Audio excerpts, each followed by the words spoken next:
Welcome, friends, to another edition of Wolff Responds. I call this one Statistics, the Real Issue. I'm going to start with the issue that isn't so real, the one we all know about.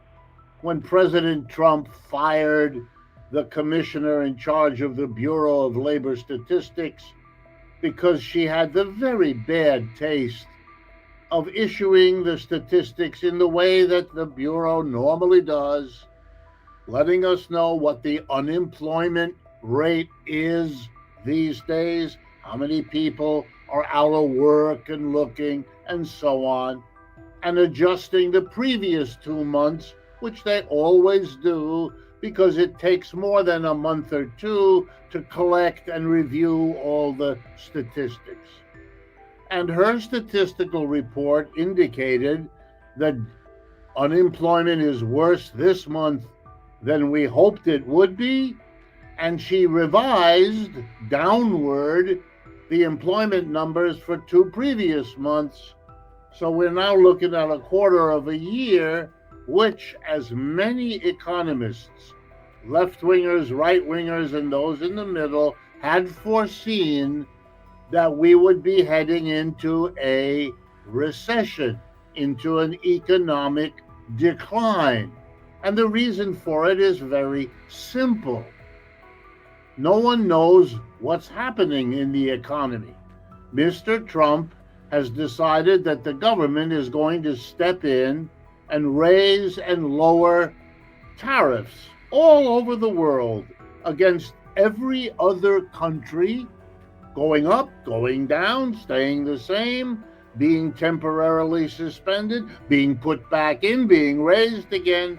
No one can make a decision about how or where to invest money because there's too much added uncertainty on top of the normal uncertainty that always exists in markets. Mr. Trump's behavior has made that much worse. Everyone other than those he pays or those he fires, depending on his mood, knows what I've just said. It's well known among all statisticians.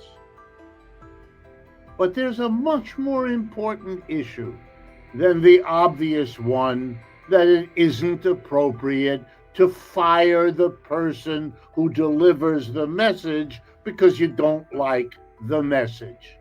All that Mr. Trump's firing of that unlucky woman, all that will do is mean that from now on, whoever replaces her, we will all be suspicious about what they're doing and why with the numbers. And of course, Republicans like Mr. Trump will be equally suspicious once the Democrats are back in position and they nominate or hire people for that job. So what we have is, once again, one less statistic we can look at with any confidence, and instead we have the politicized lying and faking and phony behavior that we have come to expect now in more and more aspects of what we used to call the government. But that's not the real issue. But it gives me a chance to talk with you about the real issue. The real issue of statistics. All statistics are numbers.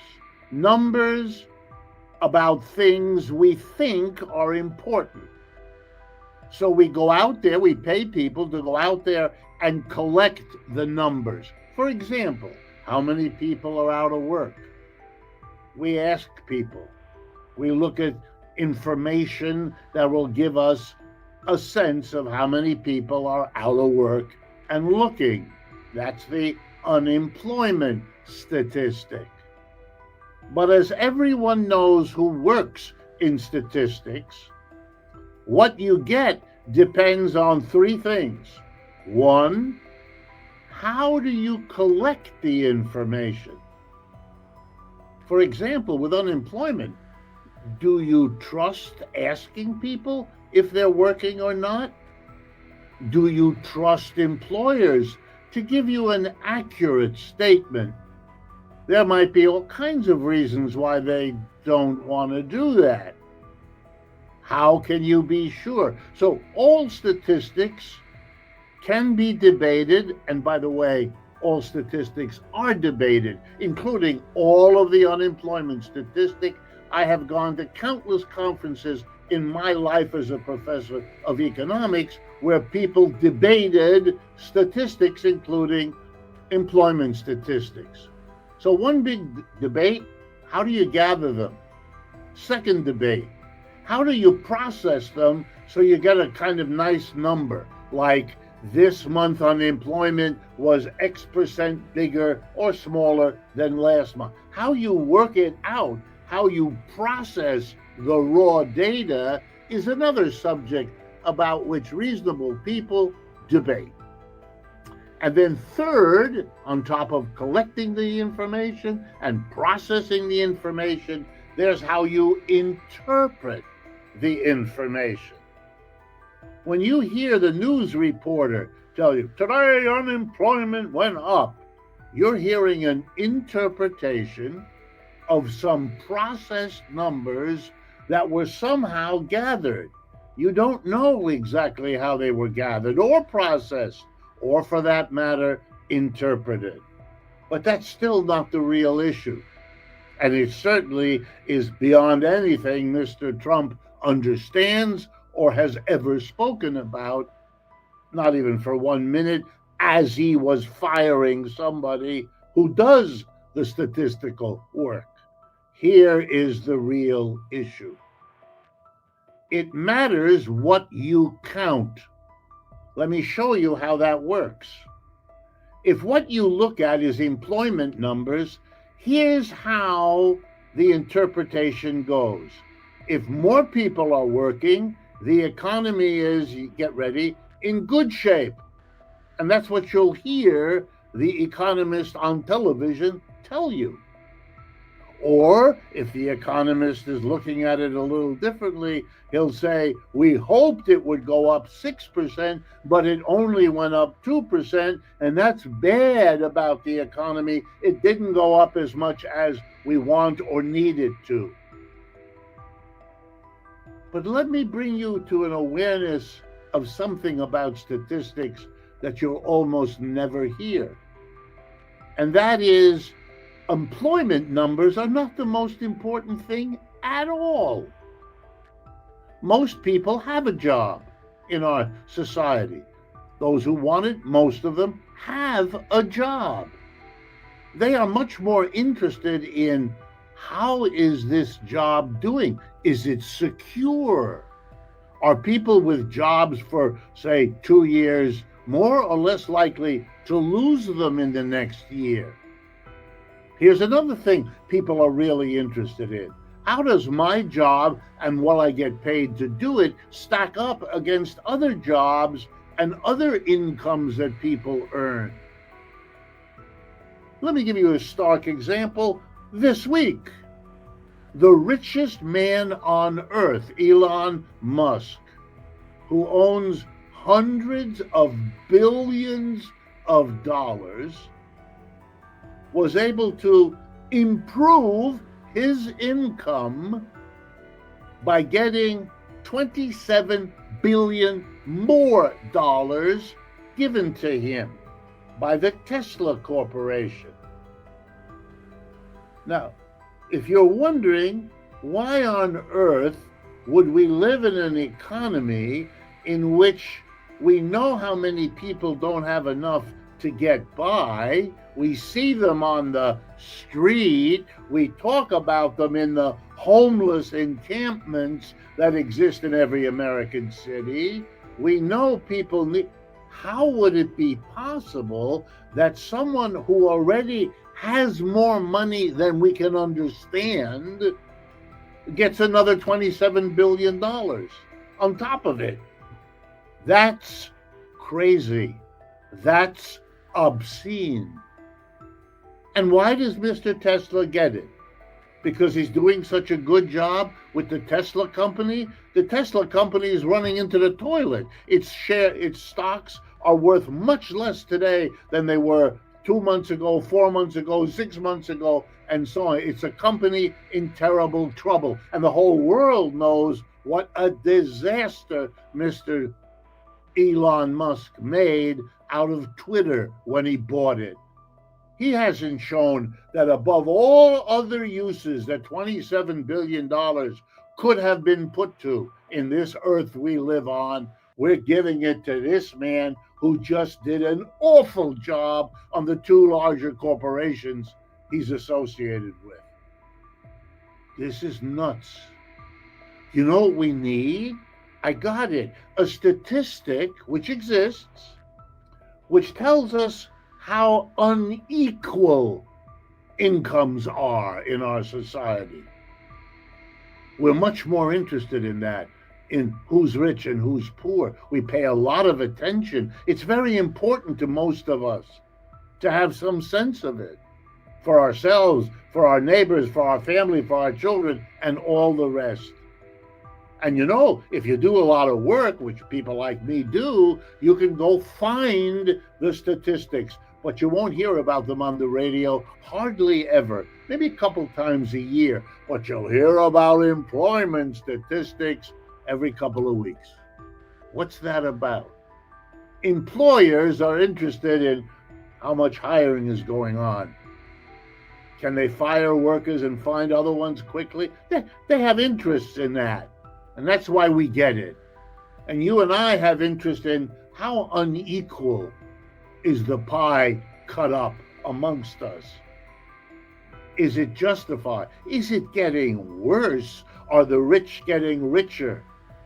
A clue, they are. And they have been for 40 years. But you don't hear very much about it. And you certainly don't get the weekly or monthly update the way you do about the unemployment statistics. No, unemployment isn't something that we put there every week or month because it's the most important. It isn't. It never was.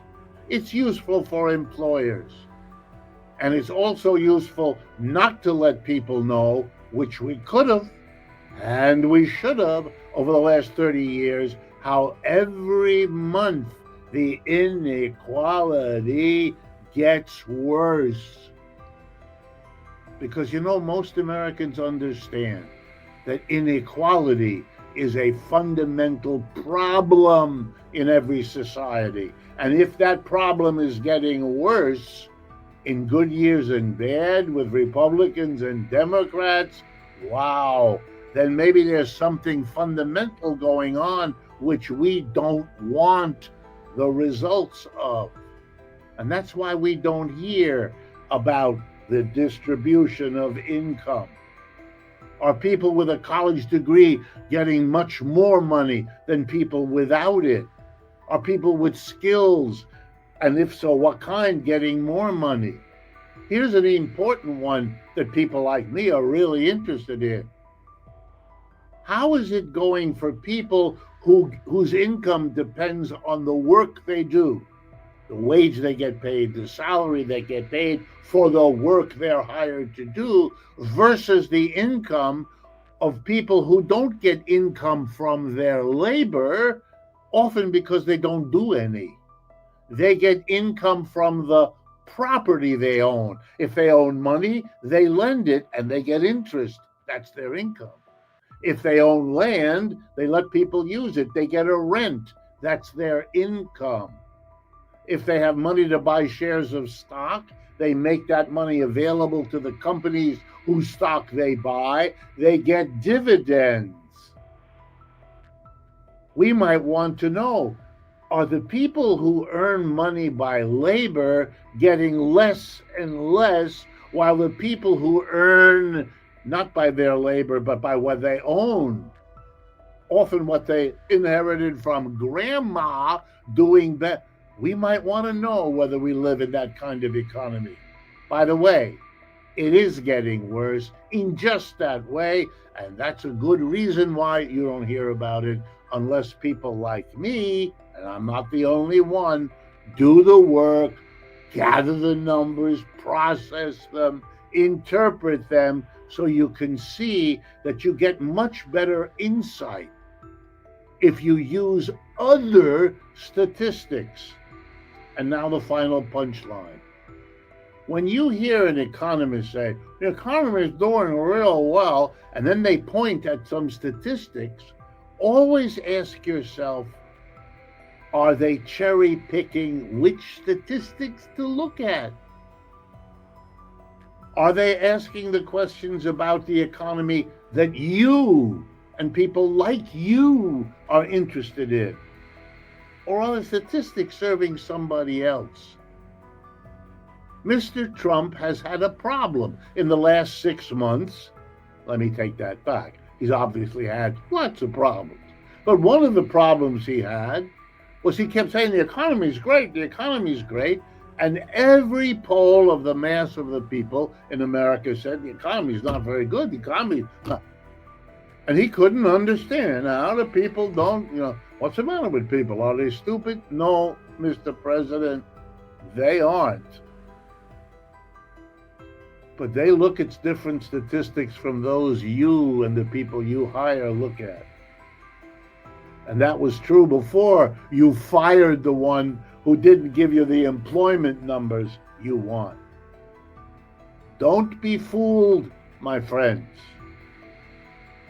There's an old saying, the statistics may not lie, but the statisticians, those who gather them, those who process them, and those who interpret them, surely can and surely do.